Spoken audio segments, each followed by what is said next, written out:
welcome to Kentucky Brew Reviews. I'm Radar. And I'm Nathan from Country Boy Brewing. Today we're at Country Boy Brewing. We're going to talk with some of the guys who work here, some of the owners. We're going to talk about the beer. We're going to look at all of their cans and kegs and barrels, and it's going to be great. Just real quick, right off the bat, how did this start? What did you guys do? Whose idea was it? My name's Nathan. I've got 3 partners. There's DH, there's my brother Evan, and Jeff Beagle. There's 4 of us that, own this place currently. Originally, me and DH, we lived in Japan, and we taught English over there, and we had a beer blog called Good Beer and Country Boys.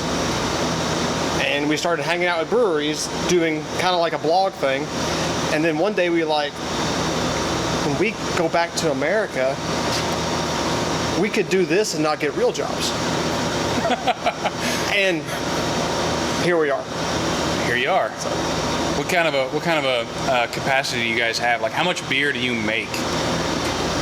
Okay. Right this year, in 2015, that's what year it is, we will do 10,000 barrels, or right under it. So basically, if you, one of these, this is a half barrel. All right. So we'll do equivalent of 20,000 of these. Wow. That is this year. And we can't make any more. That's your total capacity. For this building. Okay. For this complex. And you've got some stuff going on. You guys are going to be expanding soon. Let's tell us something about that. We just announced an expansion to Georgetown, Kentucky. We're going to build a 20,000 square foot facility with the ability, initially that facility will be able to do 30,000 barrels a year, but we'll soon be able to double that to 60, 70, the future, hopefully. I mean, this is a decade down the road, but we're not going anywhere. So see, we're real reporters. We bring you the news, the important news. All right. So when we got here, you guys offered me a lovely glass of Cougar Bait, which we're standing in front of a huge pallet of empty cans. And how did it? I got 2 questions about the cans. First off, how did it get the name Cougar Bait? And then second, this dude on the front who is casting out, you got to tell me about that. Like, where did you guys get a picture of that guy? Looks like he is fishing angry. So the name actually came from my partner Jeff Beagle. Mm-hmm. Our original brew system, which was this tiny homebrew on steroids system made by Psychobrew out of Grand Rapids, Michigan, we had driven up to pick the system up on the way back, but we both saw a job, so it was like 24-hour period to Michigan, get the system, drive straight back. So Jeff's driving home. It's like Mountain Dew and Little Debbie snack fueled brutality. just trying to stay awake. Yeah. And Jeff's been to Germany a couple times. He's a little older than the rest of us. And he kept saying this thing in German, spouting it off to me. He's like, it's like, man, when we make a blonde ale, that's got to be the name. That's the greatest name ever. But it was in German. I was like, what does that mean? He's like, it's German for Cougar Bait. I was like, well, why don't you just call it Cougar Bait, then nobody have to ask you that question. He's like, that's a better idea. So we had the name, got open, made the beer. People liked it, they drank it. And now it's 60% of our production. It's the only beer we can. We have to open the new facility so we can actually can something else. Be able to make enough, because right now we don't have enough tanks or space to put tanks. But and the person on the can, that is mine and Evan's dad.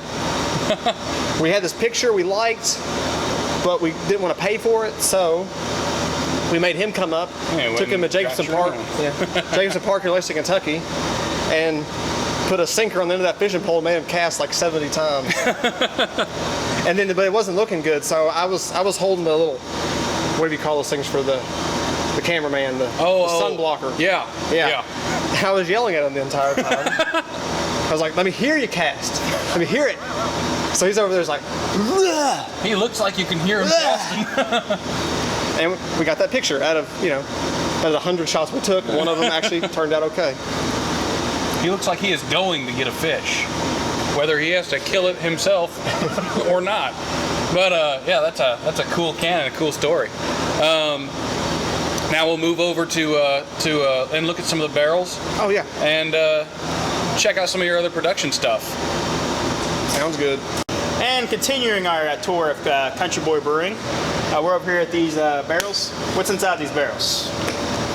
We do a lot of barrel aging stuff. That's normally just, you know, fresh bourbon barrels, put a big beer in them, we get a bourbon barrel aged beer. It's delicious. But these are second use barrels. We've already had beer in them once, then we cleaned them out, and now we've put basically beer back into them and wild yeast, like Brettanomyces, to basically make a sour beer. Or a funky beer, or however you want to call it, a sour style Like a beer. lambic or? Not necessarily lambic, it's like a barrel aged sour. So it's hard to call it sour. It's Brettanomyces, which is more like a funk, horse blanket, barnyard flavor. But the Brettanomyces, the wild yeast, will actually end up living in the wood of the barrel. So it's like the barrels become alive. And you start creating these, beer starts becoming like wine. It's not wine, it's beer, but a more sour product. And that's what we're working on. These barrels and some other ones around here. But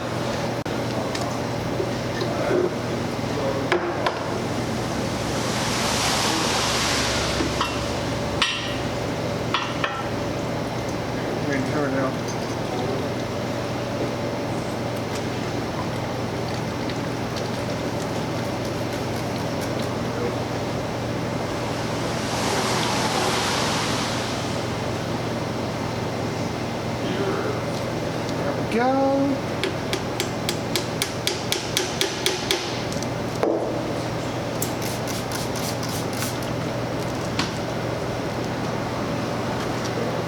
Okay, so I just took this out of the barrel. We've got a stainless nail here that I've got alcohol spray to clean it all. Pull the nail, take a sample, clean the nail, put the nail back in. You never actually end up messing with the top of the barrel, so oxygen can't actually get into the barrel. That's why it's safer to always we drill a hole and put the nail into the barrel so we can sample from it. This beer is a secret, so I'm not going to say much about it. It's probably in the 9% alcohol range. It's a little malty, but we've been souring it with wild yeast in the barrels. So, Ooh. Yeah, you do get a little bit of an alcohol bite in the smell. It's a little malty, a little sourness in the smell, like you were saying. Oh wow. Yeah, it's very sour up front. It's got a very light maltiness, and then you do get a little alcohol bite in there towards the beginning, and it finishes a little dry too. It's pretty good. It's got a little roastedness towards the back there too. It's good stuff. You guys have a name for it yet? we have a new series we're kind of running called Living Proof. So it's Country Boy Living Proof, then whatever, and it's all the beers that we're using, like wild yeast on, barrel aging, funky sour beers, not our main line of beers. Because these beers will not, we might eventually have them in bottles, but for the most part, it'll be draft on in our tap room, maybe at a couple bars, and there's not much because, well, it's small tanks we're making them in. And they take, like this current guy, he's been in barrels for, when did this go in? He went in April 25th, 2014. So he's been in barrels for a year and a couple months. So it takes a while to make them. So this is more our pet projects, our fun stuff. And they do a lot of this here at Country Boy Brewing. We'll cover some of that later on other videos. And we're back again at Country Boy Brewing in their giant cooler full of beer. Tell us something about what's behind us right now. We keep a lot of the barreled ones in here that have to stay cold, that don't need to be out in the heat. Yeah. We got some Infinite Sadness and different things going on in here. Infinite Sadness. And there's also store Papaws in here. Some jalapeno probably. Oh yeah. It's probably a little bit all of it's stored in here. We also store our kegs and cans. All right. Mountains of cans and Mountains of cans. kegs, Yeah, we we saw call the it. mountains of cans. But we keep them in here cold until the trucks come pick them up. And that's one good thing too about come here and drink beer out of the tap room, you know, it stays cold from the time we make it to the time you drink it. Nobody wants to drink a warm beer. How long does it take you guys to fill this room up, and how long does it take them to take everything away? They don't sit in here long at all. We fill it up pretty quick. A lot of this is just keg last few days. Yeah. They come pick some up today, and most of that'll be gone by Monday. Oh, wow. So then we just fill it up again. The main staples like shotgun and cougar bait, cliff jumper, we keep it easy to get to, and a lot of the other ones that are just small batches, we'll keep back in here and just pull a little bit as we need them. That's pretty cool. And then I can go to the liquor store and buy some of the cougar bait there. Oh yeah, that'll be great. Yeah, this is a pretty cool place, man. It's a great place to come cool off in the summer, and a place to warm up in the winter when it's bad cold. Yeah, It's the same temperature all year. I think it's probably around 45. Yeah, it'd be nice and cozy in the wintertime. Yeah. But yeah, this is the Country Boy Brewing refrigerated room of giantness, and it's pretty neat.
That concludes our tour of Country Boy Brewing. We had a great time.